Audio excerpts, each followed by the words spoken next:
مفيش راجل بيرتاح في التعامل مع الست القماصة. رجاله كتير يقول لك انا مش عارف اتعامل مع مراتي قماصه، انا مش عارف اهزر معاها، اسكت ولا اتكلم، هتزعل ولا مش هتزعل، انا مش عارف رد فعلها هيبقى ايه، حساسه جدا وزعلها قريب.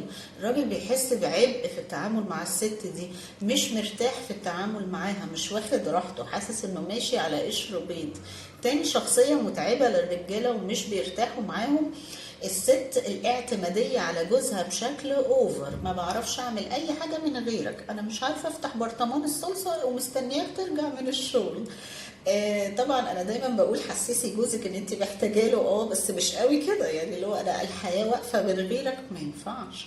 انت ده كده عبء وحمل على الراجل. رجاله كتير يقول لك انا مش عارف اشتغل، مش عارف انجح في شغل، مش عارف اسافر سفريه شغل ولا اسيب البيت، مراتي بتغرق في شبر ميه ما بتعرفش تتصرف، انا قلقان عليها دايما. وفي للاسف ستات بتعمل الموضوع ده بدافع الدلع، تقول لك اتدلع عليه واحسسه ان انا ما بعرفش اتصرف من غيره. لا، ده كده دلع سلبي وبينفر الراجل. فالحياة وسط مشاركة، ما بقولكيش اعملي كل حاجة، بس في نفس الوقت خليه يحس برضو ان انتي لا انا مطمن وانا سايبها، انا سايب ورايا في وقت الازمة، انا سايب راجل. فاهمين قصدي؟ انا محتاجه لك وضعيفة في اوقات، بس في اوقات انا سند وواقفة جنبك، لكن انا على طول كده ضعيفة وواقعة ومحتاجه لك، مش صح.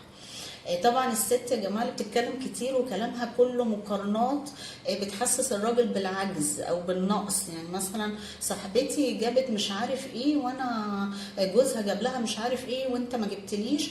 او الست اللي دايما مركزه على السلبي، اللي بتشتكي كتير قوي، دي الراجل ما بيرتاحش في الكلام معاها خالص.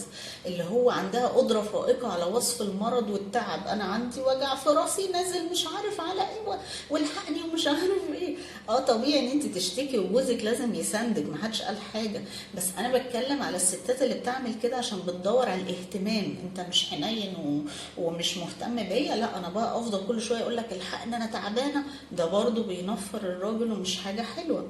وطبعا الست اللي بتجادل بتتفلسف كتير، اللي هو اقنعني، ما بتقولش حاضر كل حاجه، اقنعني فهمني، لا مش موافقه، لا مش فاهمه، لا قولي، لا انا مش عارف ايه. برضو الراجل ما بيرتاحش مع الست دي. وليه انا مأكدة على الراحة قوي؟ لان الرجالة ممكن يدور على الراحة اكتر من الحب. الراجل عايز ست تريحه اكتر من ست تحبه، فخلي بالكم.